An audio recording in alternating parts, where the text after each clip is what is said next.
And we are live, ladies and gentlemen. Once again, this is the big league, except for the first time in a long time, I think since last summer, we aren't actually live.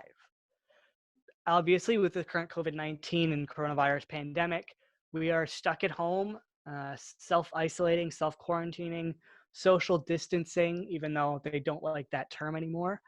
Um, but yeah, we're doing a sports show with no sports on. We're going to talk a little bit NFL because the draft's tomorrow night, where Joe Burrow is projected to go number one. We'll get into that, or at least Aiden will get into that. I'll ask a lot of questions. And NHL, there were some signings that happened. It's kind of been it. We're going to Small probably ignore. signings. Yeah, Yeah, just we're just little little notes that we're gonna touch on, but mostly NFL.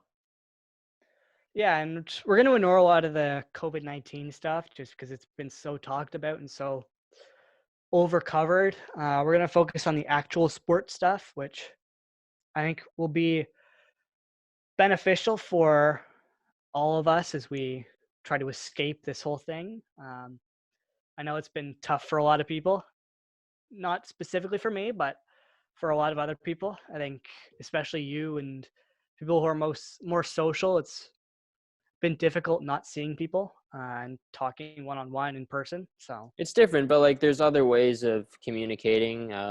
Lots of FaceTimes or Zoom calls. Like who knew about Zoom before this pandemic started, right? And now the Zoom like numbers, the users have skyrocketed. Everybody's using that. I used it a couple weeks ago for like a family gathering, so that was cool. And just FaceTiming friends.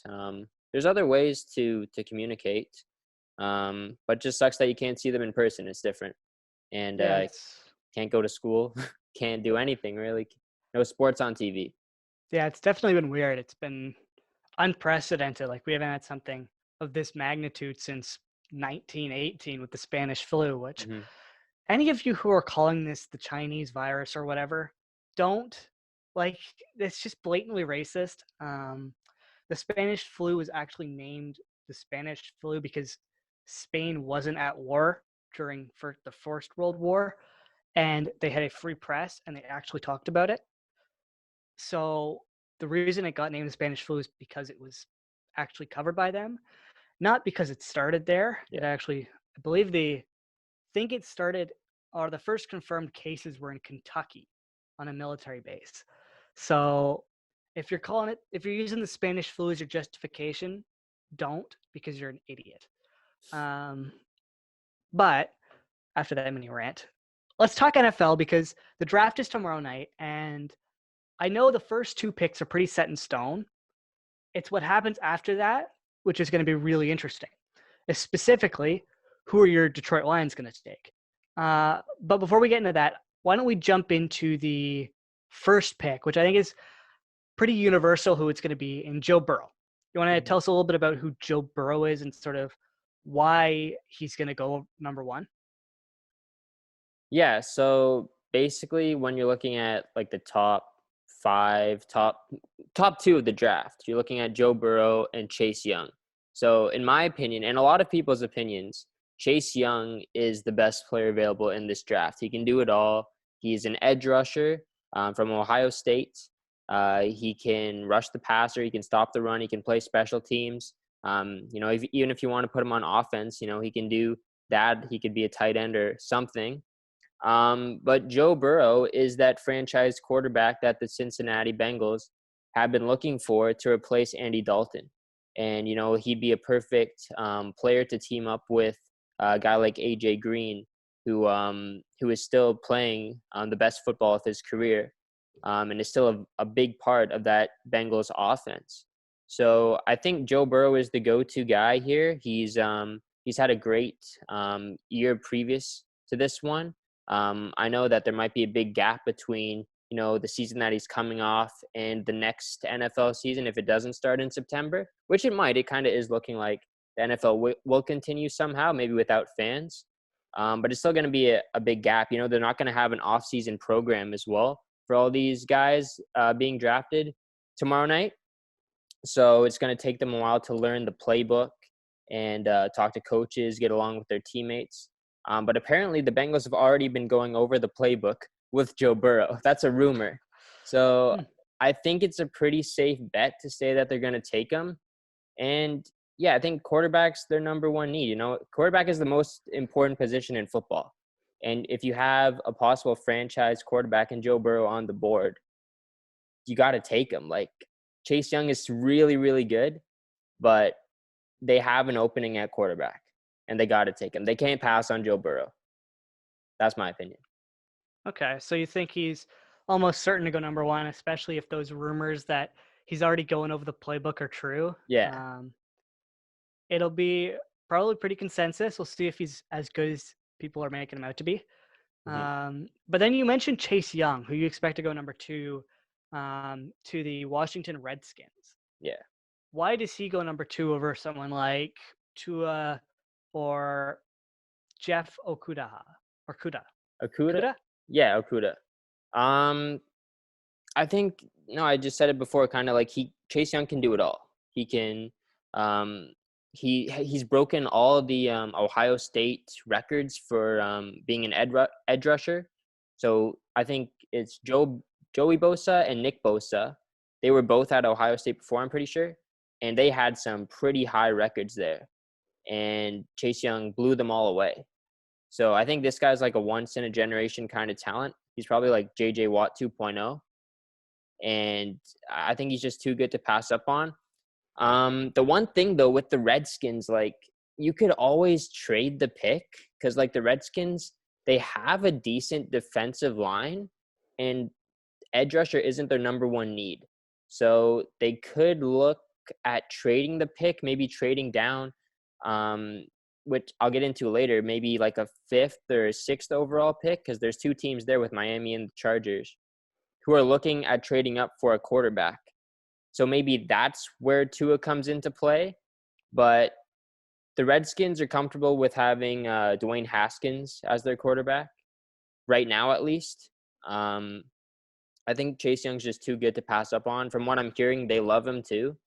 So it's gonna take a lot to for them to trade that pick, um, and something drastic has to happen for them not to take Chase Young and they take Jeff Okuda.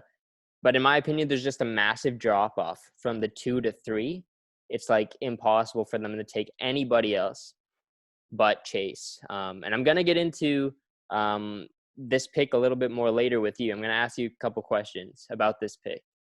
So Okay. yeah, Don't know how we'll be able to answer him, but we'll see. So you mentioned the third pick. You think there's a big drop off, which I guess hurts as a Dolphin or as a Lions fan. yeah. Do you think that the Lions could potentially make a trade, maybe even up to the number two pick? That would be a dream come true if they did that. But they would have to give up so much. Like I don't even know if they have the resources to be able to do that because they only have one first round pick, and like a team like Miami who would want to trade up to the number 2 as well. They have 3 first round picks. So they got a lot more to work with. Yeah, okay. Yeah. I don't think Bob Quinn is really interested in trading up. I think he's comfortable with taking a guy like Jeff Okuda or a guy like Isaiah Simmons at number 3. Isaiah Simmons is a linebacker slash cornerback slash safety. So he can play like everywhere on the defense.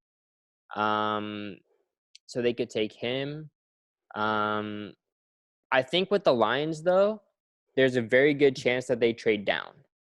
And there was also a rumor that probably came out about an hour ago, saying that the Dolphins are interested in trading up for the number 3 overall pick, not the 2, the 3 Okay. from Detroit. And they're interested in taking an offensive tackle at number 3, which is really weird. Well, I'm looking at the Athletics, I guess, mock draft, and they have the New York Giants taking Tristan Wirfs with the 4th pick. Yeah, I He's an got that offensive too. tackle out of Mhm. Iowa. So maybe they're hoping to get up ahead of the Giants and snatch Wirfs, and the Lions maybe try to get another second or a third out of it. Yeah, I think that's exactly what they're trying to do. But does that mean that Miami's going to keep the 5th overall pick as well?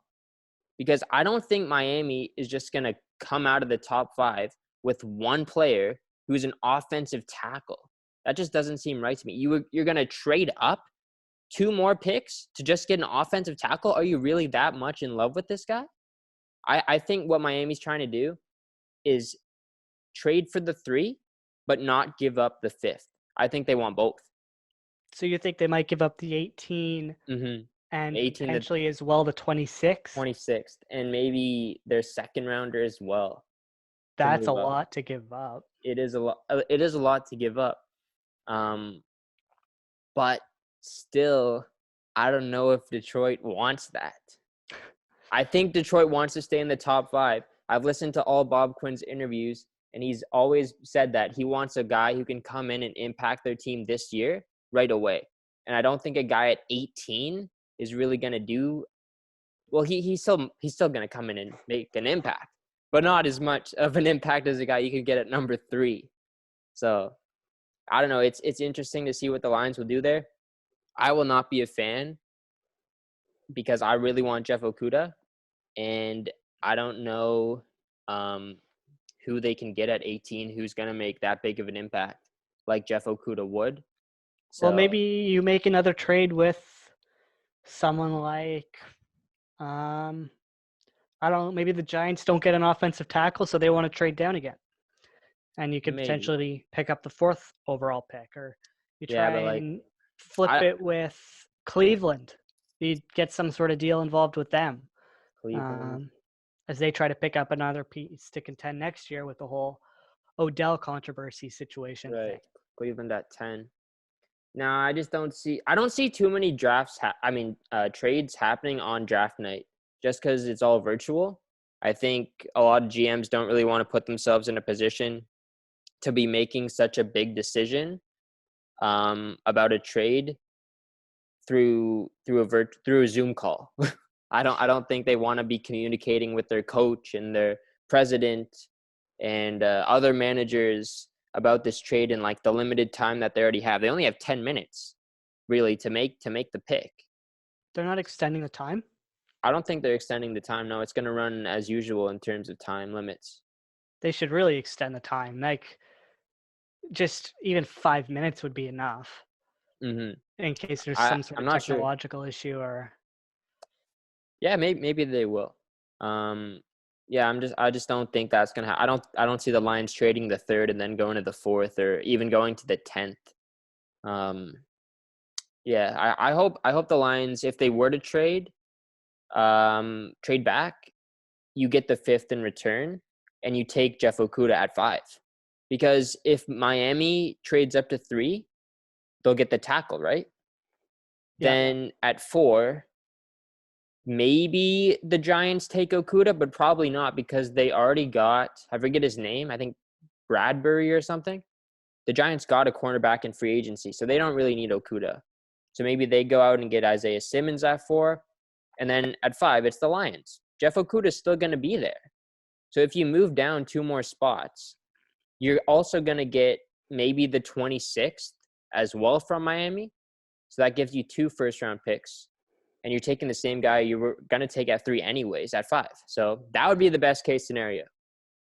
Yeah, it's going to be really interesting to see what both teams, I guess all teams, decide to do tomorrow. Like, if the Lions end up making this deal with the Dolphins, that could completely change the entire draft. Oh, yeah. For sure, yeah. But, yeah, you mentioned the Giants. You expect them to take Tristan Wirfs as long as the Dolphins don't move up, correct? Yeah, I do. I think Tristan Wirfs is arguably the best offensive tackle in the draft. You could argue that Mekhi Becton's also better than him. But I think the Giants do go with the offensive tackle here over a guy like Simmons just because they really want to protect Daniel Jones. And he didn't have a lot of protection last year. And they think Daniel Jones is their quarterback of the future. That was a very controversial pick in last year's draft, taking Daniel Jones. But he had a decent year in his rookie year, and they got to give him some protection. And I think Tristan Wirfs is the way to go. I think ideally, not really many teams want to be taking an offensive tackle that high in the draft. So maybe the Giants are also looking to trade back as well, maybe to 5 or to 6. Similar to the Lions, moving back a couple picks and still taking that same guy that you would have taken with your original pick. So I could see that happening as well. Say like a team like the Chargers. They want to move ahead of Miami so that they don't take Tua, so they can take Tua. Well, So on this draft, it has the Dolphins projected to take Justin Herbert. yeah, that's also an interesting thing. So Who do you think Miami would take if both Tua and Herbert were on the board? You know, Tua's the only like bad thing about Tua is the injuries. And yeah, Herbert's supposed to be, you know, a starting quarterback in this league. And I think he's 6'6". He's a pretty tall guy. And he's got a big arm. But Tua's ceiling is a lot higher. But the risk is there as well. So it's high risk, high reward for Tua. But who would you take? well, which is the worst pick? Because I think that's who the Dolphins are going for. The Uh, worst pick? yeah. I don't know Well, if there is a worst pick. uh, I think they're about the same. Like I said, Tua's ceiling is higher. He has higher potential, but Herbert can come in right away and be your starter, and you don't have to worry about injuries. But Tua's had so many injuries throughout his career. That's a big worry. So it's risky. Do they yeah. play it safe or do they go for it all with Tua? I think if you get the 3 and the 5, you take Mhm. the risk because then it's not a hit or miss. You're still going to get a great guy at 3. Well, And but then then you're it's missing risky. on the 5, which I think would be a huge hit to them because they need everything they can get at this point. They're True. terrible. Correct. And the fact that they only have the 5 is disappointing, although they do have the other 2 first rounders. Yeah. And they Um, have 2 first rounders next year as well. They have a lot to okay. work with. Yeah. So what does next year's draft look like? Is there any good QBs early? I think so. I haven't looked into next year's draft. I don't think there's going to be a draft next year because there's not going to be college football. If the colleges aren't open next year, how are they going to have a team, and how is there going to be a draft? Well, you Right. just draft kids who are second year at college, third year at college who, So yeah, but you're judging them on their play from the previous year, yeah, and they didn't get much playing time. They're like guys that didn't get much playing time, either on the bench or like backups. So it's yeah, very it's going to difficult. be, I think it'll be a draft where guys just, or GMs just say, do I want to risk it? And you have teams like Dolphins say, we'll give you our first rounder next year if you give us all your picks this year Exactly, and right? just That'd take be a ton of smart. flyers. If a team Um, really wants Chase Young, you might as well give up your first round pick for next year because there might not be a draft. yeah, I guess. Well, I just assume that those picks would get moved back, right? It wouldn't just be void because that would be so unfair. I guess, but then it's kind of the same with the NHL, isn't it? Like a team like the Penguins, they got Patrick Marleau for a third round pick. They're not going to get that third round pick back because there's no season, Well, right? but they were actually used. Like you're talking about wiping an entire draft, True.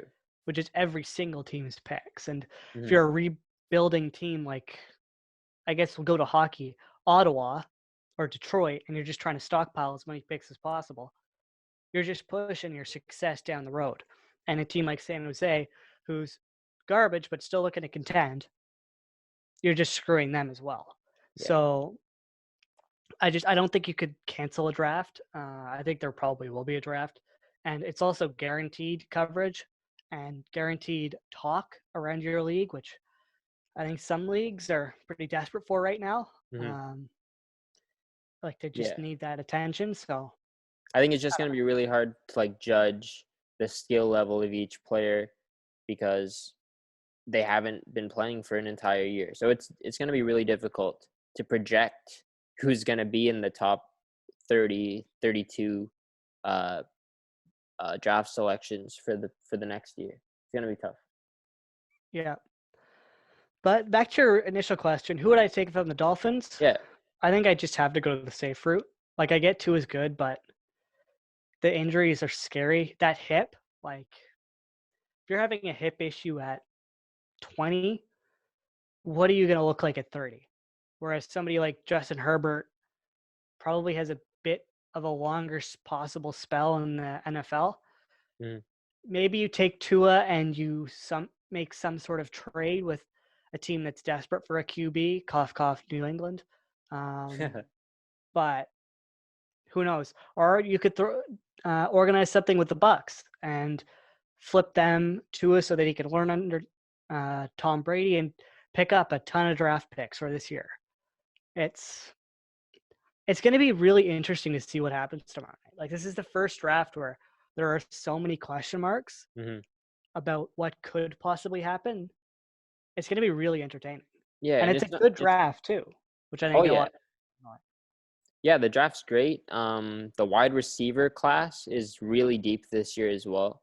There's a couple studs in the first round, which we might get into later because I do have one of them going in the top 10, which a lot of people don't. So either like Jerry Jeudy, he's really good. CeeDee Lamb, Henry Ruggs III, he's also really good. There's depth throughout the draft at wide receiver. There's not so much depth at edge. So Chase Young is that top pick, and then it drops off a lot. You might not see another edge go in the first round at all. People are saying that AJ Epinesa is projected to go in the second round early, but that's a massive drop off. What about Clavon Chason? Clavon Chason's also up there. Yeah, I think he could go late first or high second, though. I don't know. They have him projected going 16 to the Falcons, so. 16 to the Falcons, yeah. I don't know. I don't know if he's that good, though. My opinion. Well, back to our top 10, because we sort of got off the rails a little bit talking about the Dolphins. Chargers, you just assume they'll take either Herbert or Tua, whoever the Dolphins don't take? Yeah. Okay. Yeah, I think Tua probably goes to Miami and the Chargers take Herbert, but who knows? That's my prediction. It's a coin toss. Yeah. But moving on to 7, the Carolina Panthers, which are an interesting situation right now, given the Cam Newton situation and everything that's happened in their franchise and losing players. And who do you think they'll take to try to start to actually rebuild after getting rid of their star QB?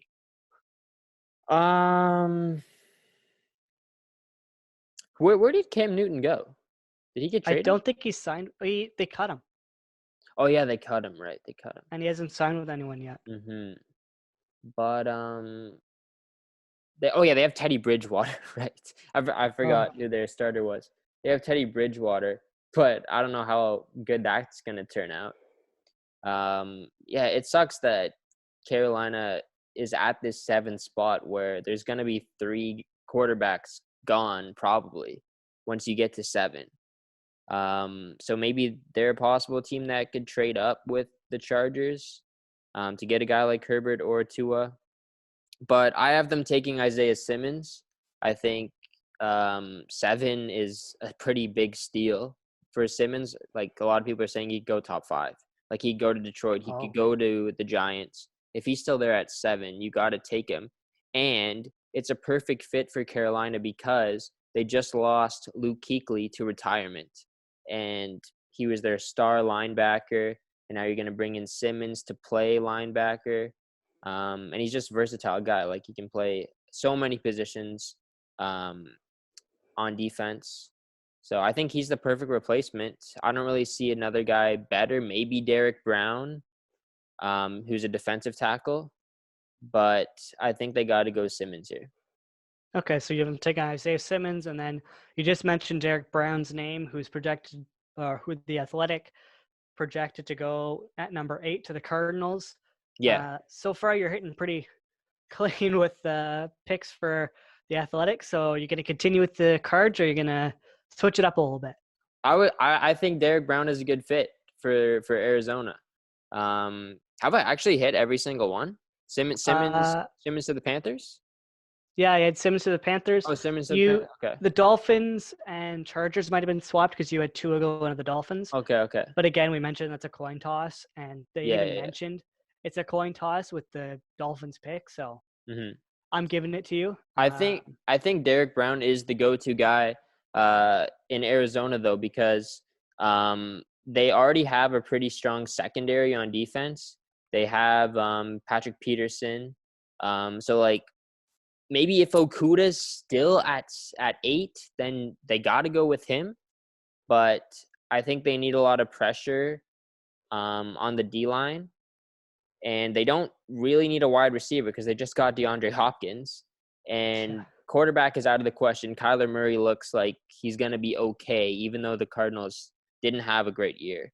But Murray was promising throughout the later part of last year. And if you pair him with DeAndre Hopkins, like he's going to have a much better season because last year he didn't have any wide receivers really. So I think if you want some pressure up the middle, you go with Derek Brown. I think he was the SEC Defensive Player of the Year last year, which is great. And the fact that he fell to 8 is really good as well. There's even rumors that the Lions could just take him at 3, which like, I don't know if they want to take him because he's not a pass rusher. He's more of just a run stopper. But yeah, Derek Brown is a good pick for the Cardinals at 8, I think. Okay, and then number 9, I guess, is going to be an interesting one because you mentioned that you think a wide receiver is going to go pretty early. Yeah. And I have a feeling it's not going to be Cleveland with the situation there, given the fact that they have so many good wide receivers. Yeah. So which wide receiver are you taking with Jacksonville? I'm taking Jerry Jeudy. Jerry Jeudy? I think, yeah, Jerry Jeudy. So the thing with the Jaguars, they have Gavin Minshew the second, who's their quarterback. Yeah. And they have 2 wide receivers who are like meh. They're okay. I don't know the names off the top of my head. I think one of them had over 1,000 yards receiving, and then one guy is Chris Conley, I think. He had 700 yards receiving, which is okay. But Jerry Jeudy can come in and be that stud wide receiver for you right away. And pairing him with Minshew would be great. So I think they got to go with him. The Jaguars have always had a decent defense, so I don't think they need to address that. And anyways, there's not really a stud guy on defense left on the board at this point that you would want to take in the top 10.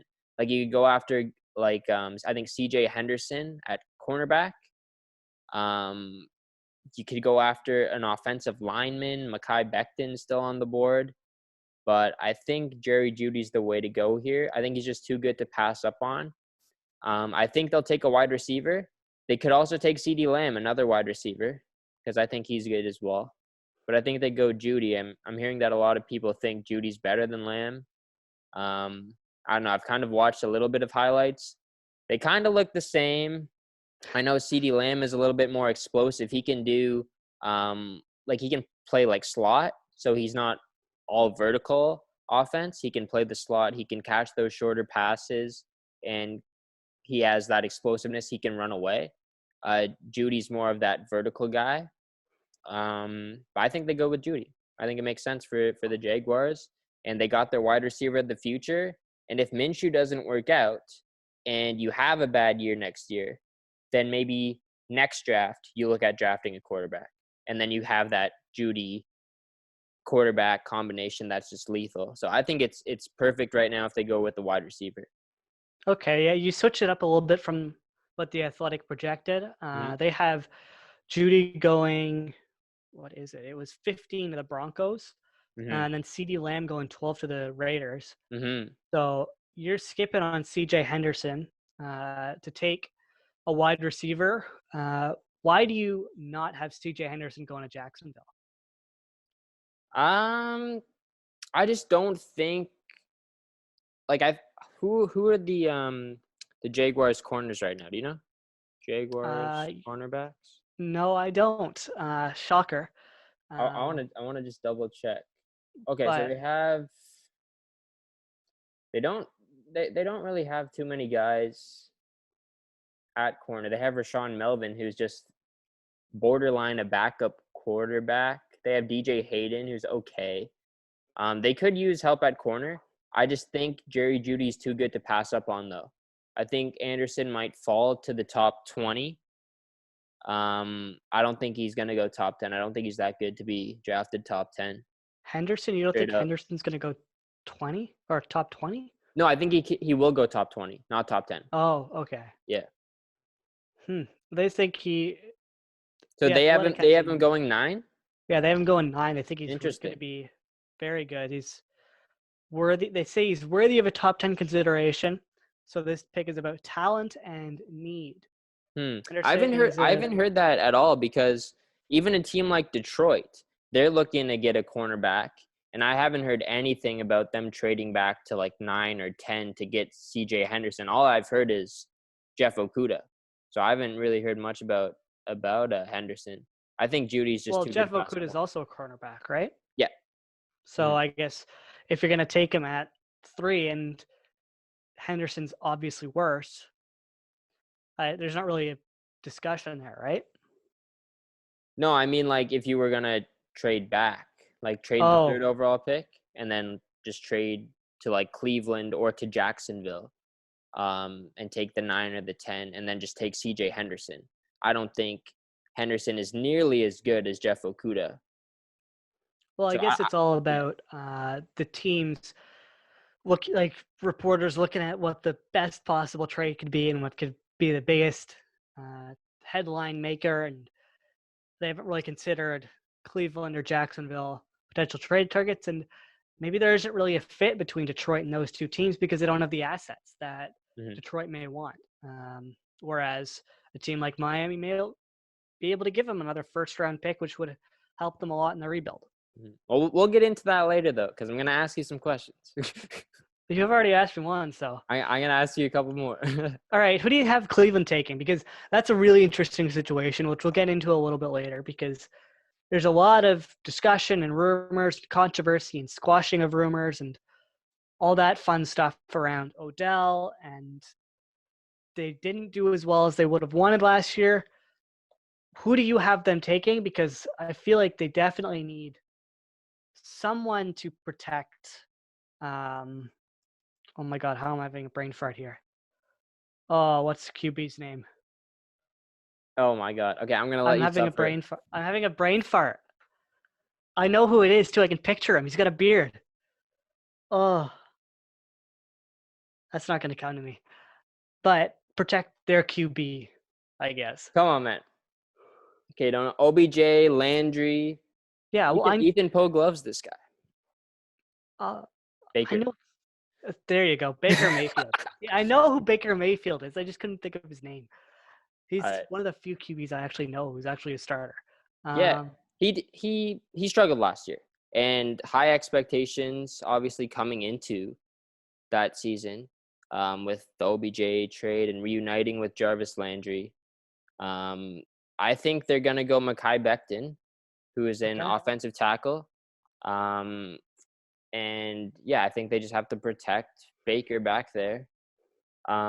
They just signed another offensive tackle. Forget his name though. I do They too. Although I do remember them signing someone. Jack Conklin. There you go. Yeah, they got Jack Conklin. I think he's gonna play right tackle, or I might be messing that up. He's gonna play one of the tackles, and then Where did he come from? I think he came from the Giants. Okay. Yeah, I don't I know why I know. have Bill stuck in my head. Oh, the Titans. Titans. Titans. Both wrong. One less shocking than the other. Similar colors though. Yeah. okay, So yeah, you have Mekhi Becton. You're copying the Athletic again, okay. who also have him going 10. Just I guess a good fit. Yeah, They I think. have him. They have Jack Conklin as a right tackle, I guess, and Becton could be a good left tackle, which Hmm. is sort of what they're aiming at. Yeah, I mean the guy's 6'7", Mekhi Becton. He's a beast, over That's a 360 pounds. that's a big So human being. yeah, Wow. like he could even go over Tristan Wirfs at 4, if the Giants decide to go with Becton. So Really? yeah, he's that good. Um, So do you think Tristan Wirfs could fall that far? Do you think he'd get snatched up by another team before he gets to Cleveland again? I think he falls. I don't think there's another team really interested in having an offensive tackle that early. Like if I was a GM, I don't think I'd want to really waste a top 10 pick on an offensive tackle. Like I know it's an important position, but like you would want an immediate impact player like a corner, an edge, a quarterback, or a D tackle. Offensive line is just too high to take at a top 10, I think. So Okay, I guess, but obviously the Browns' need is the very, Browns, very apparent, and yes, they're going all in on offense. yeah. So you sort of need a tackle. So I guess it makes a lot more sense It, for them to take. exactly. It just depends on your needs. So Yeah. the Giants, it does make sense, even though they could go with Isaiah Simmons, like I said. But I think, yeah, maybe Wirfs at 4 and then Becton at 10 makes a lot of sense. Okay, here's a question. Do you think it's more important in the NFL to draft skill over talent, or skill over need, or need over skill? Skill over need. I think no matter what, really in any draft, you want to take the best player available, unless it's like a really close call between the guys, and then you want to take that need over talent. So I think in terms of this draft, you look at Joe Burrow and Chase Young. They're the two best players in the draft, no question. Jeff Okuda might be that 3 guy, but he's a lot lower in talent than those two. Cincinnati could take Young. They could take Burrow. They have no quarterback, and quarterback is the most important position in football. You take Burrow. Cincinnati, don't they have Andy Dalton, or they get rid of him? No, they do. They do have Andy Dalton. Okay, well, they have a stopgap. Like, nah. no, They're ready. I think they're ready to move on from him. Yeah, I think they've already kind of told everyone that they're looking at, I think, maybe trading Dalton. So they want that younger new face of the franchise. Well, what's to say that they don't just sign Cam Newton? That's a different story. Honestly, I'm not too big of a fan of Cam Newton right now. I would take Joe Burrow over Newton. Newton is... Well, obviously you take Joe Burrow over Newton. Yeah. But like, you could trade down realistically. Who knows? If you can get something like all of the Dolphins' first-round picks, why don't you just trade down and pick up a guy like Tua instead at 5 and get 2 more picks later in the draft? Yeah, I mean, I can't argue with that. That sounds great. I think that would be the ideal situation for the Bengals. I don't know though. I think Miami, like, they don't want to give up that much. Like they earned all these picks, right? I don't think they're going to trade all of them to get number 1 once. Like, they know they can get 2 at 5.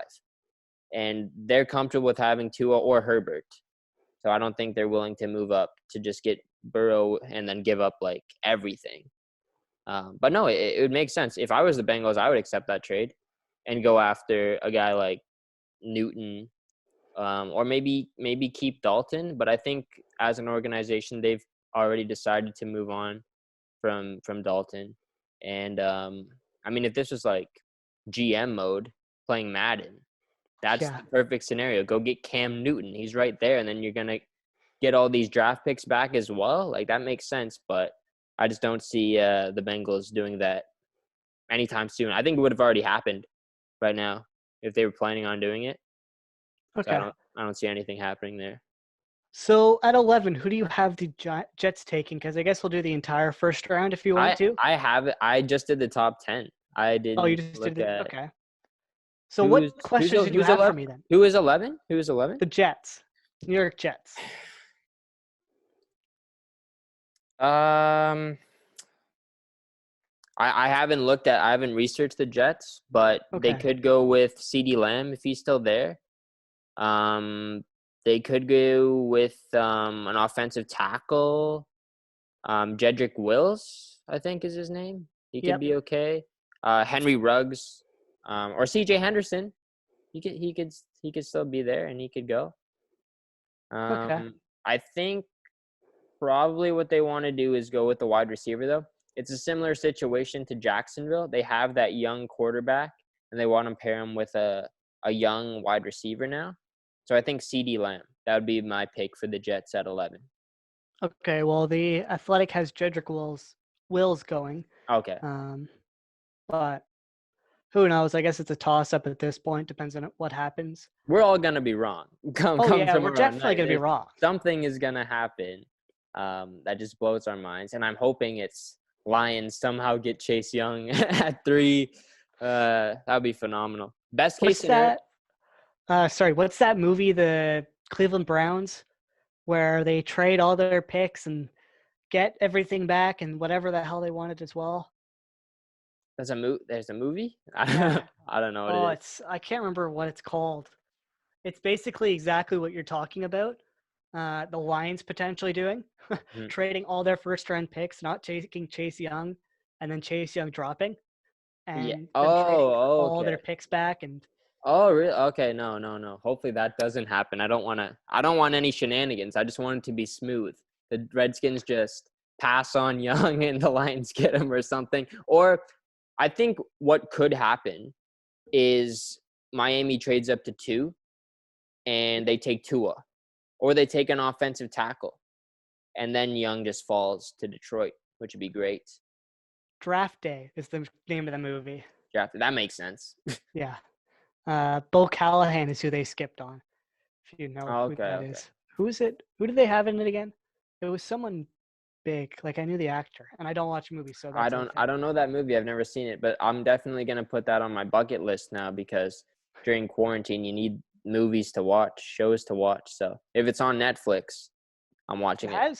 has some pretty big names. Chadwick Boseman's in it. Okay, Black Panther. Nice. Kevin Costner, Jennifer Gardner. Didn't realize it was that big. When did it get released? The movie. Oh, this was years ago.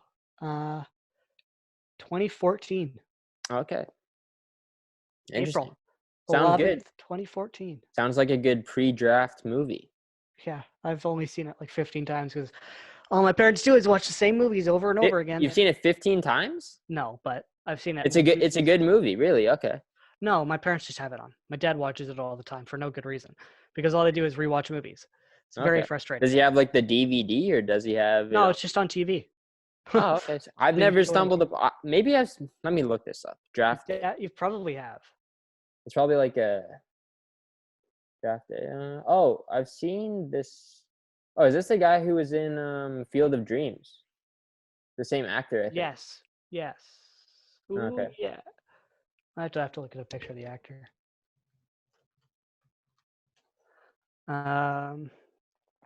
Yes, I think it is. I think it is. Yeah, that sounds like a good movie to watch. Why not? Maybe I'll watch it tonight. It is Kevin Costner. So yeah, it's All right. decent movie. It's basically what you're hoping. I guess not hoping anymore because it's the Dolphins that would do it, but Yeah. basically what the Dolphins did, or what they're hoping to do. Yeah. Anything the Lions need to do to get Chase Young, I'm all in for. So all right. Okay, so we're gonna play a little bit of a game now. All right. Oh, So no. this is the stuff that I was gonna ask you. Oh, That you've great. been This dreading. is, yeah. So I Just gonna saw. embarrass me. No, it's not. It's not really like football. It's more about just like trading and like stuff like that. So you'll be fine with it. Okay. You'll be fine with it. Don't worry. I like trade, so it should do well. Exactly. There you Hopefully. go. We'll see. You're gonna ruin me. Well, I know. You're gonna we'll ruin see me. if you like these or not. Hold on. So Yep. I saw this on Good Morning Football. They're playing it. It's called Bro, You're on the Clock. So I think they give 3 other analysts like 6 minutes to make a draft selection. So it's just gonna be you. You have no help. Sorry, but Great. but This is gonna be good. but I'm gonna give you 5 minutes, but like you don't really need to stick to the clock. Like 5 minutes, you should be fine. All right, let me pull my And phone out so I can do research. you really don't need to do much research. Trust me. But whatever. So you're gonna be the general manager of the Washington Redskins, and they currently hold the 2nd overall pick Chase Young. in the draft. Done. All right. Okay. All right. Honestly, that's what I thought you were gonna say too. That's what I would say. Chase Young. That's your go-to guy at number 2. So Joe Burrow goes number 1 to Cincinnati. I'm gonna keep Keep it simple. Burrow 1. And yeah, you're going to have 5 minutes to make the selection at number 2. And you might get some trade offers. But just walk me through maybe why Chase Young, like why is he the guy to go?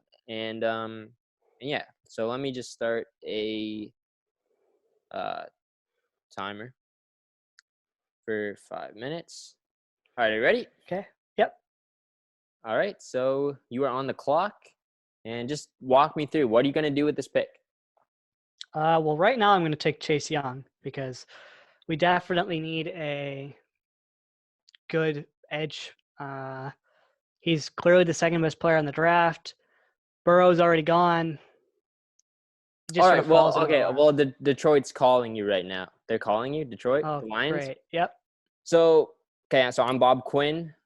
We want this Chase Young guy. You know, we really like him. You know, we think he could be a big help to our D line, but we know you want him too. So we're gonna give you a haul for this second overall pick. We pick behind you actually. We pick third overall, so one spot back. So we're gonna give you that third overall pick in the draft. We're also gonna give you our 67th overall pick, which is our third rounder, and an 85th overall pick, which is our 5th rounder. So you're going to give us your second, for the third, 67th, and 85th. What do you say? Well, I think I'd have to look at who Washington's roster is, and specifically their cornerback. Okay. They have Josh Norman. Josh Norman, D'Angelo Hall, Darrell Green, Will Blackman, Fred Smoot. That's a name. Champ Bailey. See, I don't really need a cornerback. I think we have pretty decent cornerbacks as it is. Okay. Well, Jacksonville's calling you now. Okay. All right. So Jacksonville's got another offer. And so they're on the phone now. They want that second overall pick as well. They want Chase Young. Yep. So Jacksonville currently holds the 9th and the 20th. So we have the 9th and the 20th. We're not going to give you both of them, Connor. We're not going to give you both of them. But we'll give you the 9th. I and hang up right now. You haven't even heard the trade proposal yet. We'll give you the 9th. And we're also going to give you our star running back, Leonard Fournette. So Leonard Fournette, 4th overall pick in the draft in 2017. He's 25 years old. Had over 1,000 yards rushing last year, 500 yards receiving, but he's entering the final year of his contract. So you're going to have to pay him. You're also going to get the 9th. We get the 2. What do you say? Let's see. Who are Washington's running backs? This is not a very good thing for someone who doesn't know sports. Or not sports, football. Football. I don't think you need to do this much research. It's just a second for a 9th and a running back. I hang up immediately. We have Adrian Peterson. Why would we need to? You have a very old Adrian Peterson now. Well, okay, whatever. You say no? Sure. Yeah. So still Chase Young. Yeah, I'm still going Chase Young. Still going Chase Young. Okay. Well, Miami's on the phone now. Miami's calling. Right. And Miami, they don't want Chase Young. They want Tua or Herbert, whoever they decide to go for. Or maybe they do want Chase Young. You never know. So Miami's got a ton of first-round picks. They want the 2. They're going to give you their 5th overall pick, their 18th overall pick, and their 39th overall pick. So they're going to give you 3 picks in the top 40 for the 2. What do you say? Okay. Well, now I have to think about who are the Lions going to take, who are the Giants going to take, because we're ahead of the Chargers. Correct. Odds are we will still have a quarterback fall to us, because it doesn't sound like the Lions will take a quarterback, and the Giants just selected their guy last year. But is Washington's interested in a quarterback? Well, then you look at who's the best quality. True. As opposed to who do I need that'll suit a position, because I can flip this player for someone or a couple players who I desperately need. Okay. You got 30 seconds, by the way. Oh, great. So Redskins, odds are that they said they'll either take a quarterback or Chase Young. I don't think Chase Young would fall to us. I think the Giants would take him. Definitely. Lions would take him. I think I would accept that trade and select different like players of higher quality and try to make a trade to bring in somebody better than Chase Young, and you just take the quantity over quality. So you're trading. You're trading. You're trading the second overall pick. And there's Yeah. the timer. Wow. Well, I'm getting the 5, I'm getting the 18, and I'm getting the 39. Uh-huh. I'm getting 2 first-round picks, and I assume that's a second rounder. Correct. Yeah. So A if I fifth, can just 18, and get 39. if I can get 3 great players or 3 good players instead of 1 great player, One really, really great player. okay, and then 3 great players, Yeah. Yeah, I feel you'll get a like great player at 5. You could get like Isaiah Simmons. And then yeah, 18 is a decent player. 39 is a decent player too, yeah. I feel like it's better for what the Redskins need because they just need to fill out their lineup. There you go. They Yeah. don't necessarily need 1 star. I think it's gonna take more than that to get the second though. But I think it makes a lot of sense. I'm surprised. I'm Okay. surprised. I don't know if the Redskins would really give up on the second because they really like Chase Young. You're But also asking a guy might. who knows absolutely nothing about No. football. So this is what I've gotten from our little mini conversation about the top 10.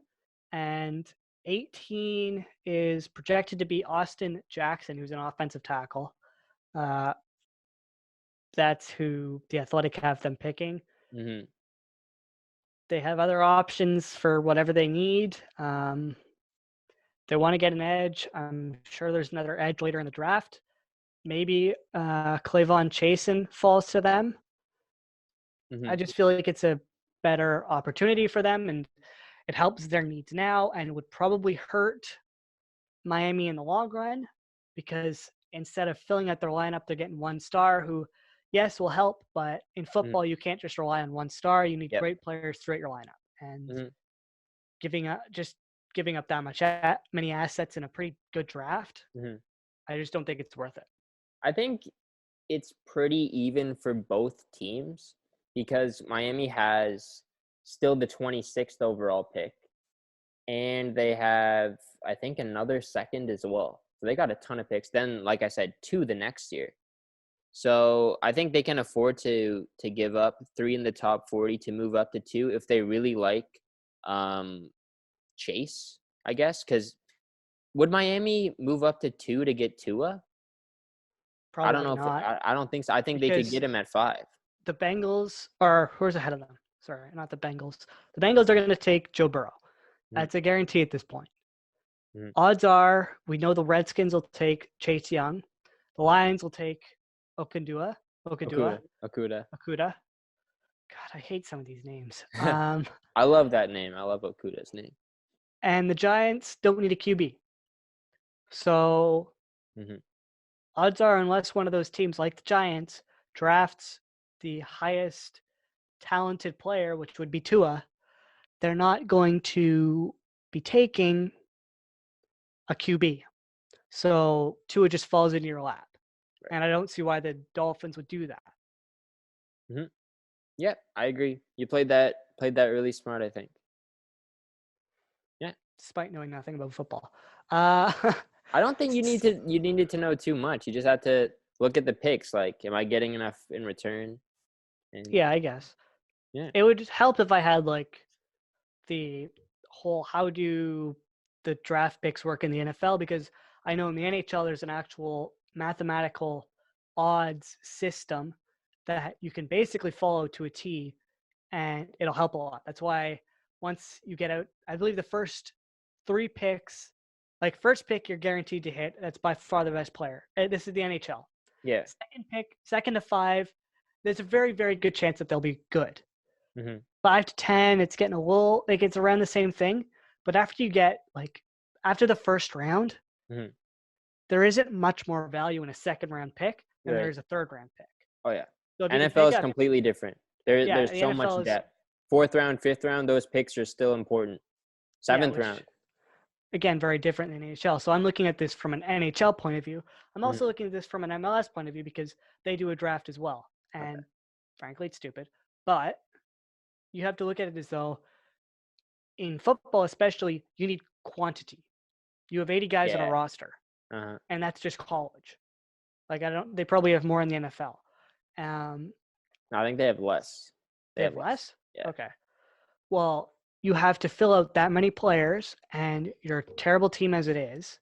So if you can bring in as many picks and as many assets as you can, Mhm. I feel like you should, even if this guy's going to be the next Tom Brady.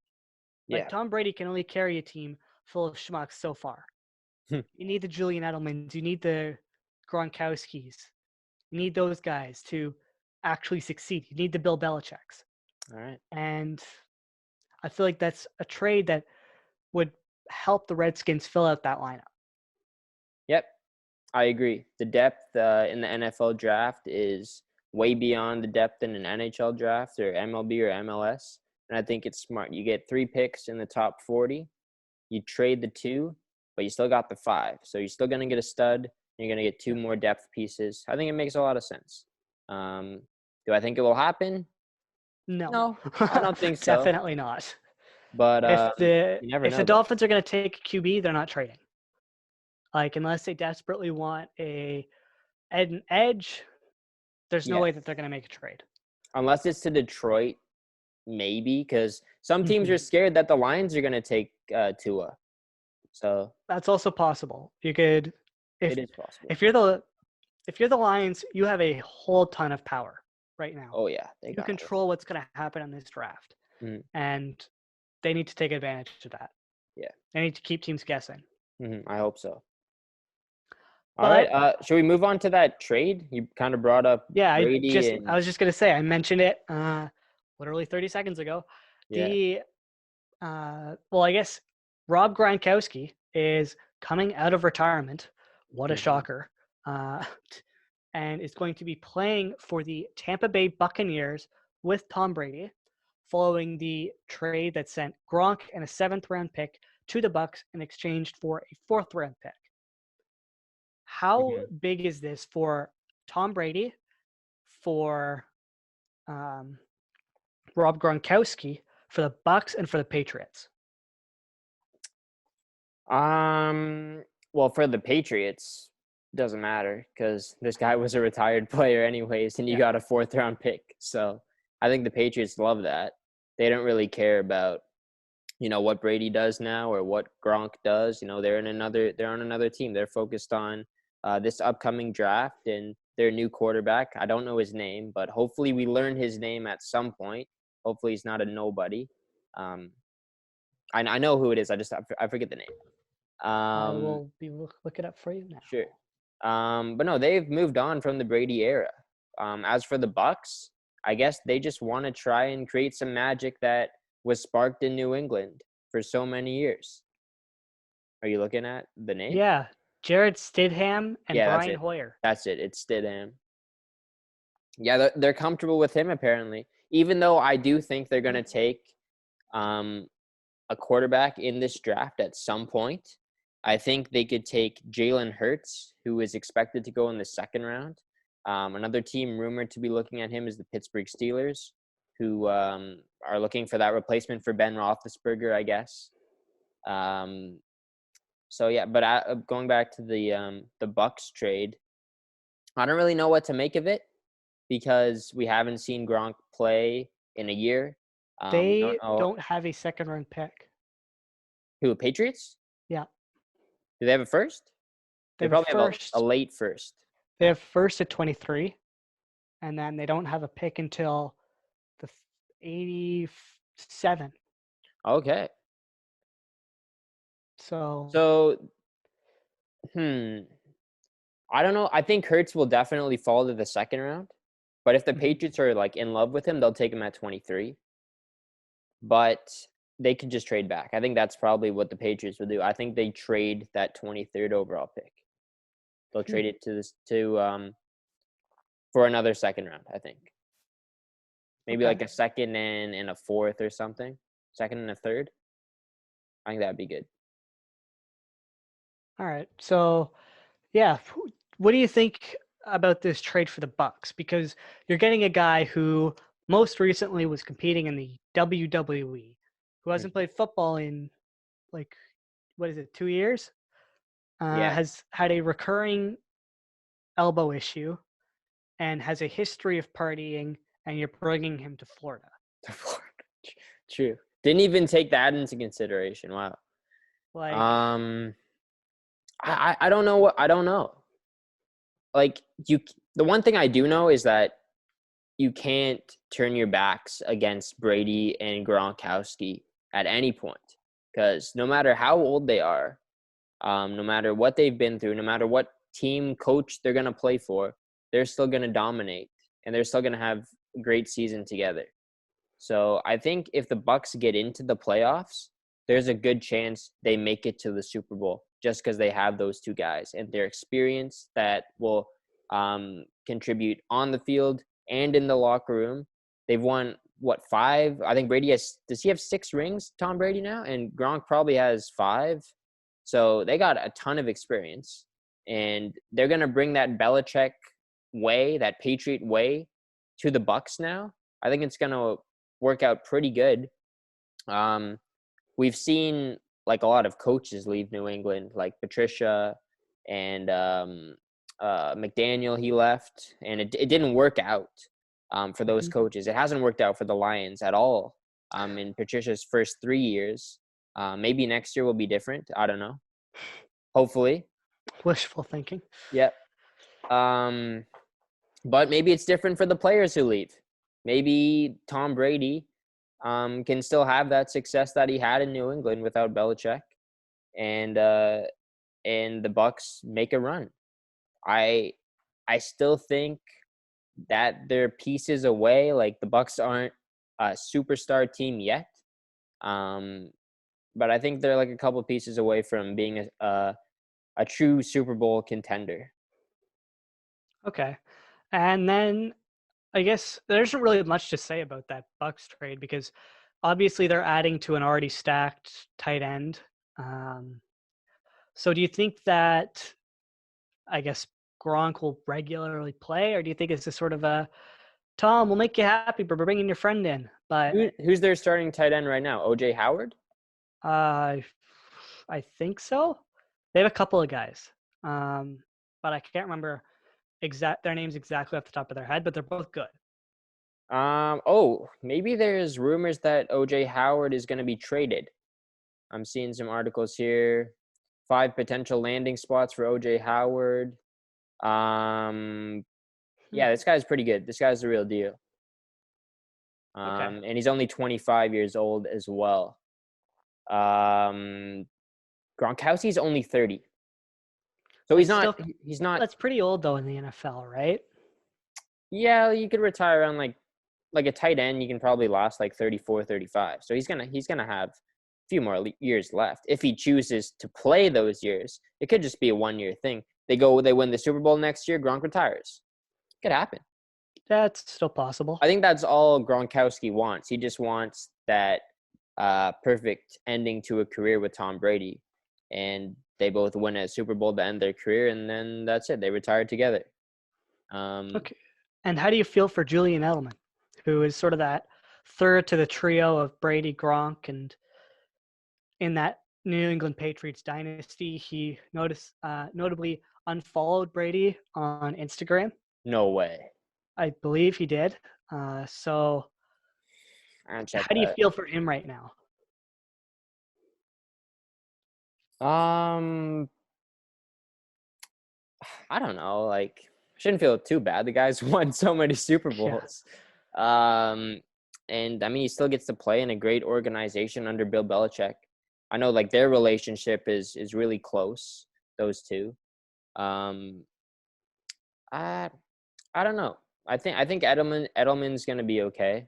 Oh, he is following him. He is following him. Okay. Maybe it was Tom Brady who unfollowed Julian. No way. That would be Oh even no, they're more following drama. each other. They're following each other. Okay. I thought I saw on social media that he'd unfollowed Probably just Um, some like Twitter troll. this was going pretty viral. Oh, really? Okay. So maybe Maybe he maybe he followed him back. did, and then yeah, maybe followed back. Who Yeah. knows? But Jeez. again, he's now the odd man out. He's still got Belichick, but Yeah. Do you do that you do you feel team's, bad for him? Do you feel for him?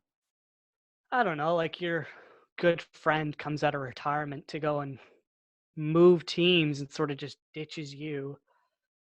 I think I'd feel pretty disrespected. I don't Um, know how the relationship was between Gronk and Edelman though. I think it was always just Gronk Brady and then Brady Edelman and then um, even like Danny Amendola, who is now on the Detroit Lions, was a big part of that core as well. I think Edelman and he had a good relationship. do you think So Edelman will get dealt then? sorry, say it again. Do you think Edelman will get dealt? No, no, I don't. I don't think so. Um, I don't think the Patriots are in that tank mode. I think Patriot way is compete for a Super Bowl every single season, and trading Julian Edelman is not going to help with that whatsoever. Especially when you have a quarterback who I don't know his name, even though you just told me a couple minutes ago. I forget the name. Uh, Stidham. his name is Jarrett Stidham Stidham. Yeah. and Brian Hoyer. Yeah. So a rookie quarterback, you're gonna need at least one pretty good wide receiver to help him out.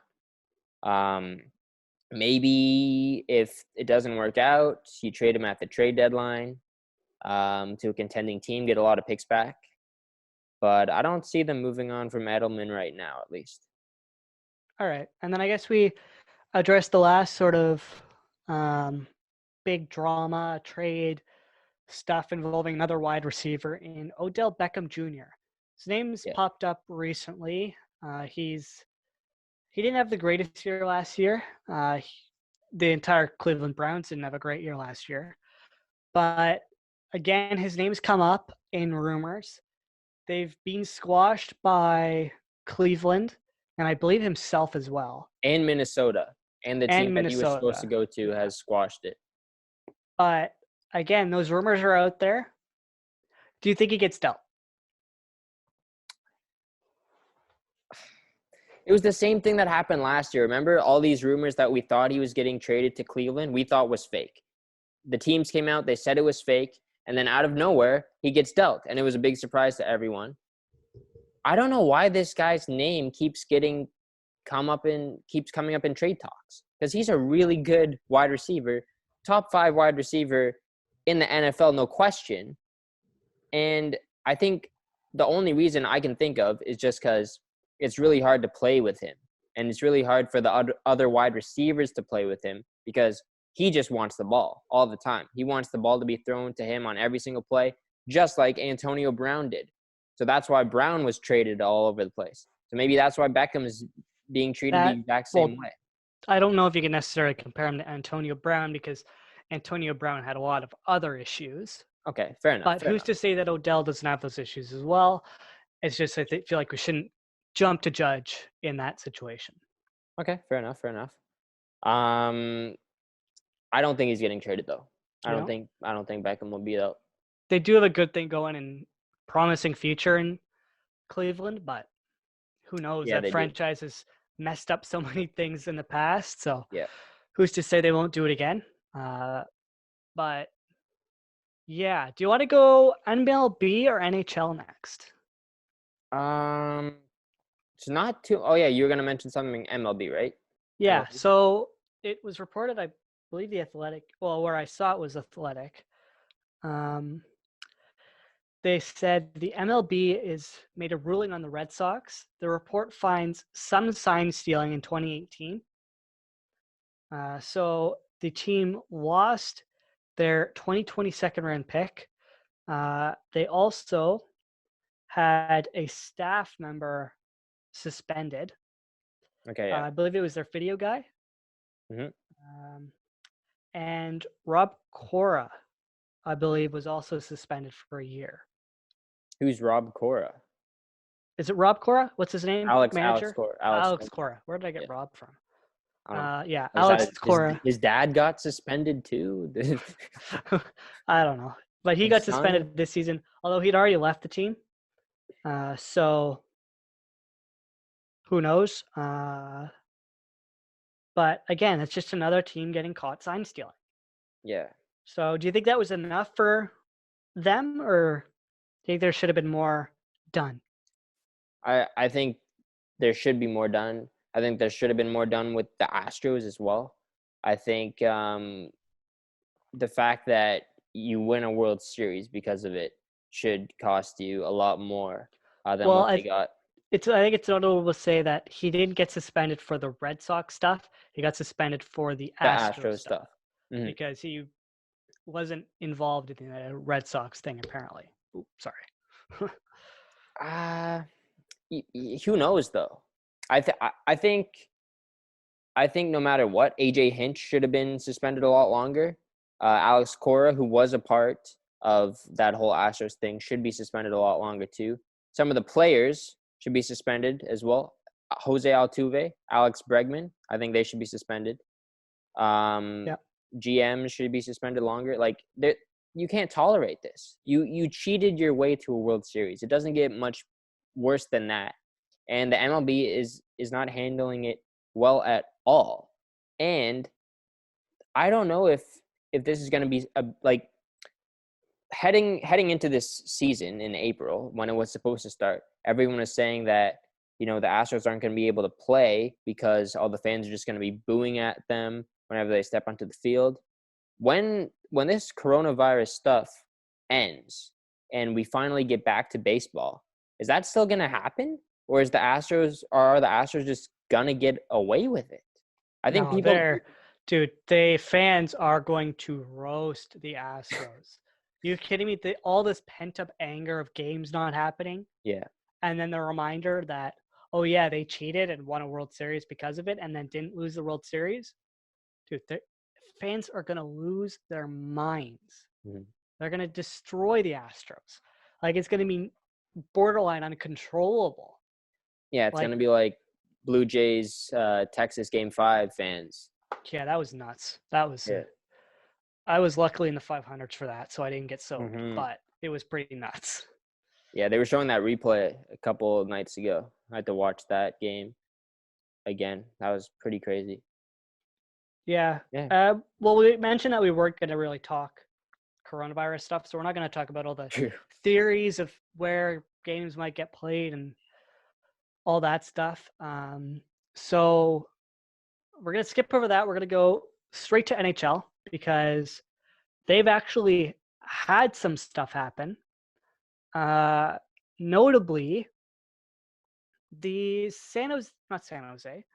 Louis Blues extended Marco Scandella, Yeah. a defenseman that they acquired from Montreal, following Montreal acquiring him from Buffalo. He isn't exactly the greatest player on the planet. He's 30 years old, and they signed him to a pretty big extension. Yeah. What was it, like 4.25?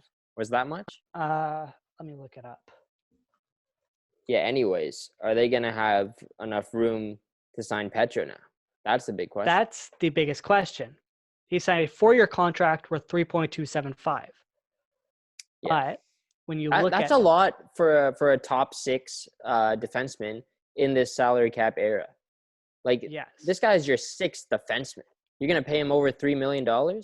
and then you look at their cap situation, and that's where it gets really interesting because right now they have the only notable players coming off the books: Alex Pietrangelo.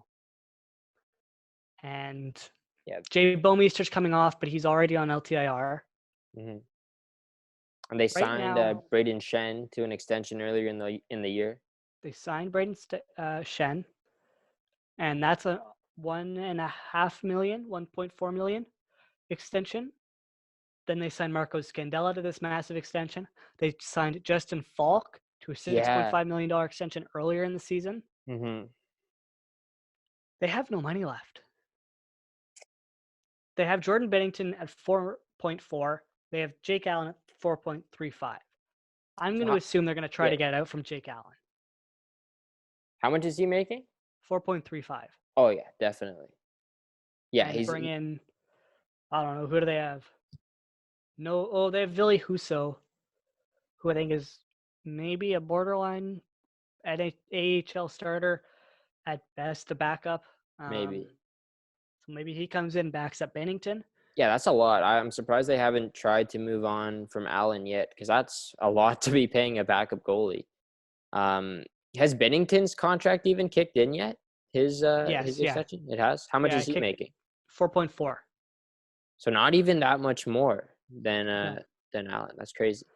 Uh, Yeah, I think Allen's got to go, but it's going to be tough to move him because he's been playing backup minutes in St. Louis, and who wants to take on that contract for a guy who's been a backup really the past 2 years? I think what's going to be really interesting to see what they do is what they do with Petrangelo, because frankly, they just don't have the money to pay for him. Mhm. And what do they do with Colton Parayko or Justin Falk? Because those are two guys who are signed, Falk till 2022-23, and or Parayko, sorry, till 2022-23, and Falk goes off the page on Cap Friendly, which is past 25-26. Wow. So that's a very long extension for a guy who's already 28. hmm I don't know why they extended Falk.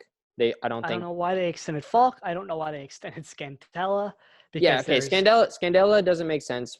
Falk doesn't make sense. I understand Pareko. He's a right-handed defenseman, big guy. Offensively, he's great. Defensively, he's great. He's a perfect player. Like he's also you pretty hold young. on. He's 26. Exactly, he's young. You hold on to a guy like that. First priority, who should have been ahead of Pareko is Petrangelo. He's also right-handed. Parayko's had this contract for a while. We should mention that. When did he sign it? 2 years ago? Was it 2 years ago? Yeah, something like that. He's had Okay, it for a couple of years I guess. at I guess. least. But still, you should be thinking long term. Like I would take, you should take Petrangelo over Pareko. Um, Should you though? Because Petrangelo is now 30, he is and 30. Parayko is very good. He is. How much is Pareko making? 5.5. 5.5. And Petrangelo is going to get a lot more than that. I don't know, because with the whole revenue issue where guys aren't able to make money, or teams aren't able to make money, what does that leave the players in terms of salary, and where does that put the salary cap? True, you're right. Because the salary cap, rumors Is are it's not going to go up. is It's going free to stay the agency same. going to start July 1st? That's another question. I think we should Yeah. just do a whole podcast designated to coronavirus stuff, Yeah, maybe. and then just leave this one Like to hypotheticals, like what ifs, just a bunch of what ifs. just leave this strictly to sports. Yeah. Okay, sure. So Sounds we'll good. ignore the cap stuff, but yeah, they extended Marco Scandella. Very, very weird. Yeah, I was like, Um, what? Like that's a lot of money. Like what are they doing? for a guy who's has a history of not producing and could barely crack the top 6 on Buffalo. Yeah. Yeah, he had a good couple games for you, but is it really worth it? Yeah, I don't know. 4 years. 4 years. That's 4 years for a Over 30-year-old. 3 mil. Yeah. Wow. I wouldn't do it personally, but No, I wouldn't either. maybe they see something. I highly doubt it. He's their top paid LLF defenseman, which I think is noticeable because Carl Gunnarsson's one of those defensemen. And the other guy's Bertuzzo's a right-handed defenseman. Vince Dunn. Vince Dunn, So yeah. he's up as well. Yeah, Ooh. geez, they're gonna have to pay him. He's up. Troy Is Brower's up. he's an RFA and, though. RFA, Vince Dunn? Yeah. And Jacob De La Rose is up. I think Dunn gets at least 3.5. They don't have that money. Exactly. So Petrangelo's gone. Petrangelo's gone. You can't Unless do they anything. swing You can't some do anything about it. blockbuster. Yeah, some blockbuster. But no, like I think St. Louis wants to keep as much of the core together as possible. So I don't think they're gonna make a big blockbuster deal. I think they're just betting on Parayko being that Petrangelo for them, and I think they'll let Petrangelo walk, which is interesting. That's Yeah. it's Where do you very, think very he weird. goes? Where do you think Petrangelo ends up? Well, I cross my fingers it's the Leafs, but that's not realistic. Can they afford it though? No, they can't. That's why it's not realistic. Yeah. Realistically, trying to think of who needs defensive help. Yeah, Winnipeg, I I haven't thought could about see. hockey in a while. I don't know. I think Winnipeg? Winnipeg makes a lot of sense. Yeah, They're out of the Winnipeg. Buffalo contract. They need a star defenseman. They could probably pay him quite a bit. What's their cap situation looking like? Well, they've already Um, paid Line A. they've They paid Laine, they've paid Ehlers. Connor, I think, got paid. Kyle Connor. Yes, he did. He got paid for a long So time. they don't really have much on defense. They have Pietrangelo nothing would on be defense, a and big ad. holy, 1, 2, 3, 4, 5 of their defensemen, 5 of their 9 Are up? defensemen. Are up? Are UFAs? 3 of them are 4 of them are UFAs. One's an RFA. Jeez, okay. So Dmitry Kulikov's up, Nathan Beaulieu's up, Dylan DeMello Jeez. up, and Anthony Bieto is up, all UFAs, and then Semi Niku is an RFA. They also have Yeah. Lucas Spiza up, but it's Lucas Spiza. So yeah, just a they bunch need of number defensive 6 help defensemen. Yeah, they definitely desperately, need and they have the Alec money to do it Pietrangelo. too. Yep. Although they do have forwards 1, 2, 3, 4, 5, 6, 7. 7 that are forwards are going to be free agents. 3 Oh my. RFAs, 2 UFAs, 4 Oh UFAs. my Sorry, goodness. 4 UFAs. Although that seems like a very busy offseason. Oh, add Cody Eakin into that, so 8 forwards. Jeez. And a goalie. They are very busy this summer. Who's their goalie? Laurent Brossoit is up. Oh, okay. They still got Hellebuyck signed. signed. They'll probably just let Brossoit walk, I would think, or to sign him to like a very low contract. I could see, looking at it, is like 27. He made 1.25 this year. Probably about the same then. Yeah, so I just expect him to stay. Yeah, I think Pietrangelo makes sense. Good shout for Pietrangelo. I just don't know if he'll want to go to Winnipeg because they aren't the greatest team on the planet. But you bring in Alex Pietrangelo, and that changes a lot. Yeah, I don't know if he'd want to play on that decor though with a bunch of no-name guys though. Well, you got Josh Morrissey. We can't forget about Josh Morrissey. He's good. Neil Pionk is okay. He's decent. Neil Pionk is really good now. Like he had a massive year. So okay, that's 3 guys. 2 of them are left-handed though, right?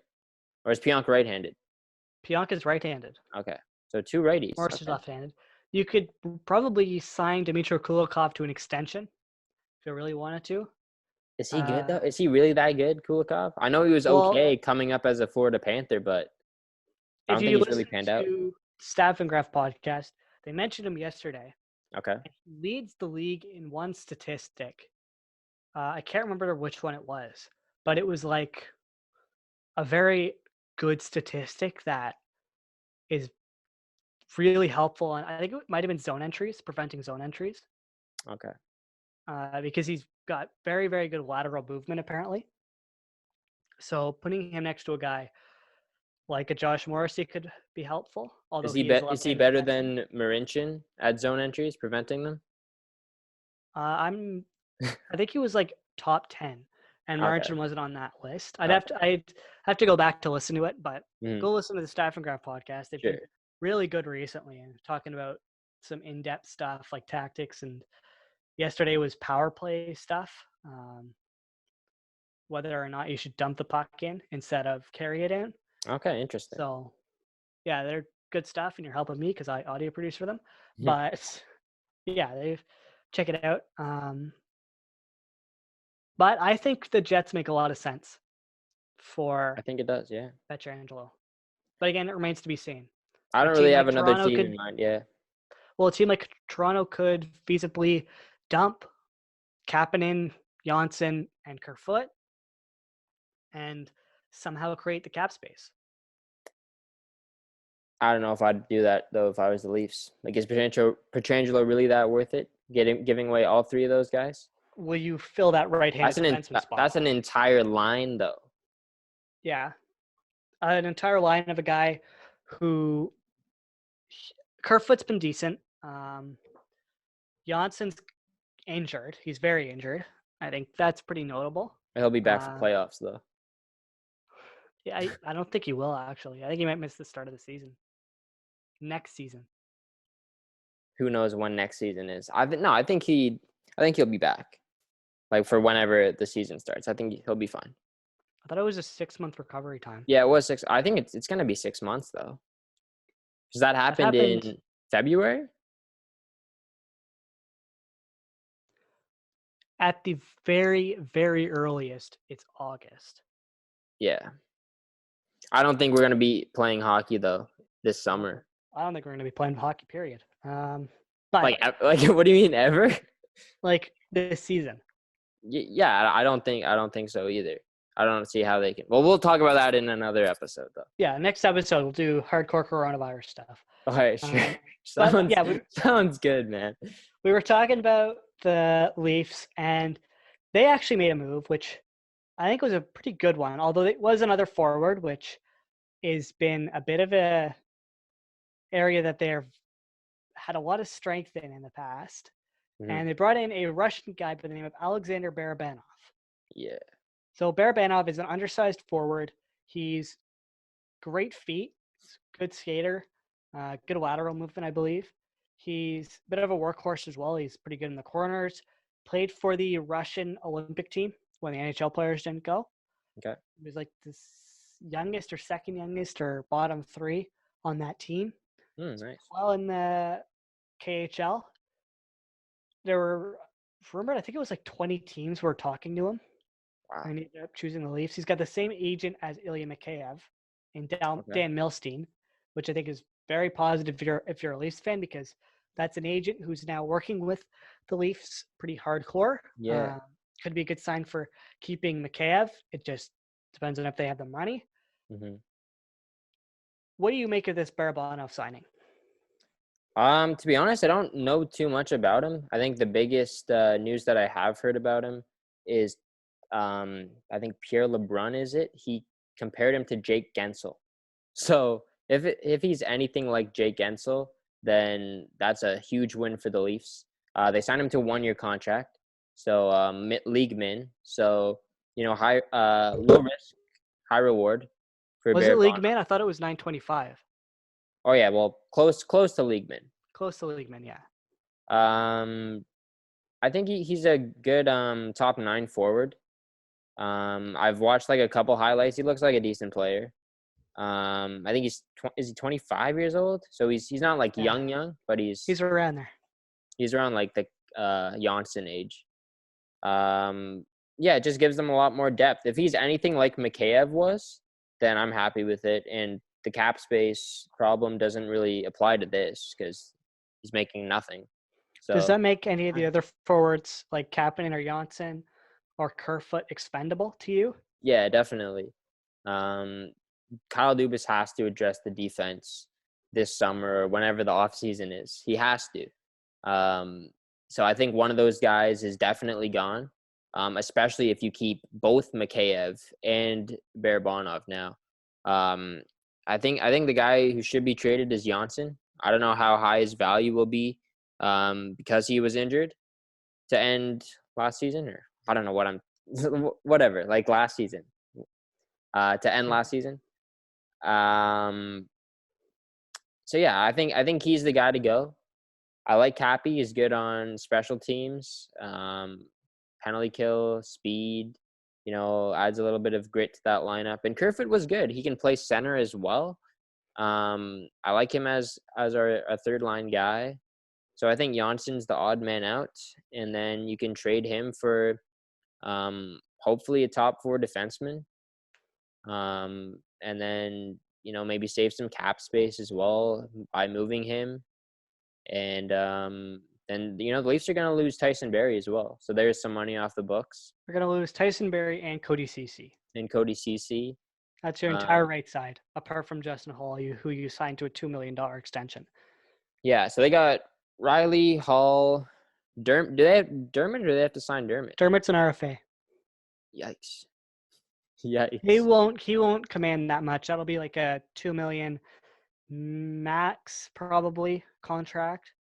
Yeah, He'll be maybe pretty two and a cheap half. because he had Yeah. a very, very poor year this Mhm. year, and he Yeah. doesn't really have the precedent to be this paid that much. Definitely not. They Yeah. also have Sandine coming up. They got Liljegren, Hmm. who's still developing. They got for the first time ever, they have two good goalies. They got Nathan Horton and David Clarkson coming off the books. Mikheyev's an RFA. Kyle Clifford will be a UFA. Spezza will be a UFA. Yeah. Other than that, they have a pretty set lineup.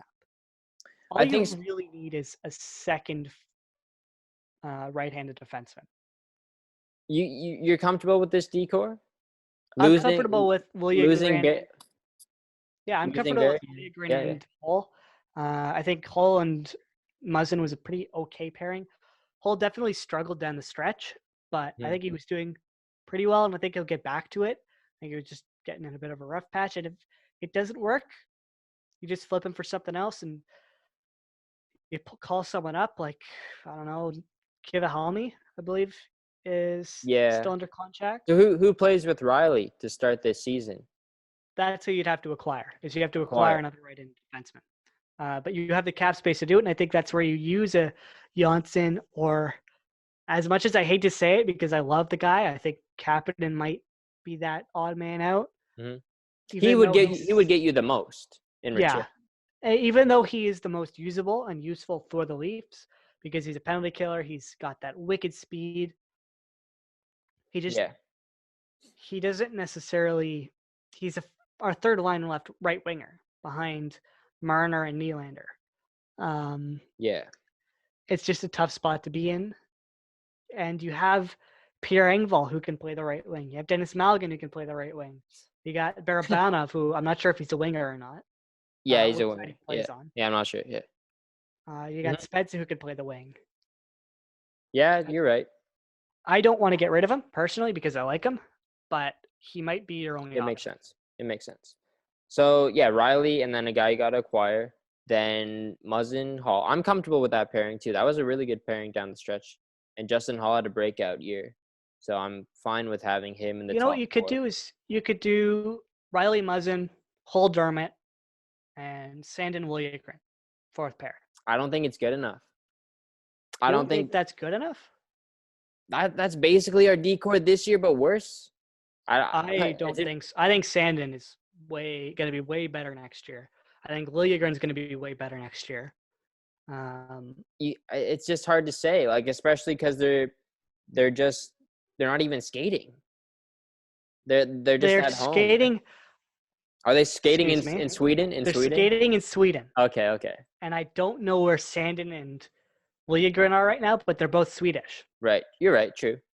But still, So I think it's just different. I think it's a lot different, and I don't really know how much you can improve um, during this off time. But if Timothy Liljegren starts the year on this team, I don't think Dubas has done his job. I think he has to go out and acquire a defenseman who's a lot better. That someone that will prevent Liljegren from starting on the team. I think he's not ready yet. I don't think he's ready yet. So you don't think he'll be ready after another summer? No, I don't think so.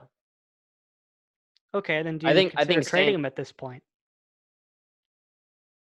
I wouldn't consider trading him because they need the defensive depth, and he's still young, and he's right-handed, and he has potential. But He if you is. Oh yeah, I guess he's only 20. I thought he was 20 or older than 21, that.